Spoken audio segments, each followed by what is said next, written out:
அட நம்ம ஈரோடுனாலே மஞ்சள் மாநகரம் தாங்க. என்ன அப்படின்னு பாக்குறீங்களா? ஆமாங்க. இன்னைக்கு பாத்தீங்க அப்படின்னா விஜயமங்கலம் டோல்கேட் கிட்ட வந்து கவர்மெண்டோட எக்ஸ்போ வந்து போட்டிருந்தாங்க. ஸோ அதுக்கு தான் நாங்க போயிருந்தோம்.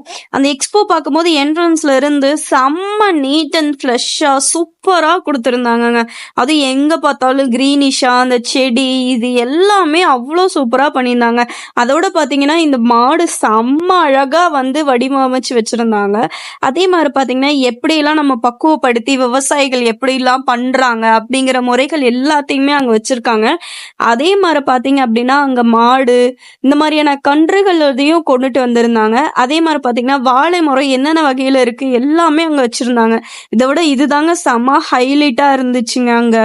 அதே மாதிரி ஒவ்வொரு நாட்டிலையும் என்னென்ன வந்து நம்ம யூஸ் பண்றோம் ஒவ்வொரு ஸ்டேட்லயும், ஸோ அந்த மாதிரிலாம் வச்சிருந்தாங்க. கரும்பு வந்து எப்படிலாம் பராமரிச்சு பண்றாங்க அப்படிங்கிறது இதெல்லாம் செம அட்ராக்டிவா வச்சிருந்தாங்கங்க. பார்க்கவே சூப்பரா இருந்துச்சு.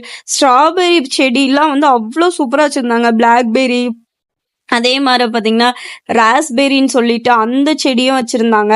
தென் பாத்தீங்கன்னா பிளாக்பெரி ப்ளூபெரின்னு சொல்லி அந்த செடியும் வச்சிருந்தாங்க. தென் பாத்தீங்க அப்படின்னா அப்படியே உள்ள பார்க்கும்போது ஃபுல்லாவே கிரீனிஷுங்க. ட்ரெடிஷ்னல் ரிலேட்டடாவே போட்டிருந்தாங்க. பார்ட் 2 வீடியோல இன்னும் கொஞ்சம் பார்க்கலாம்.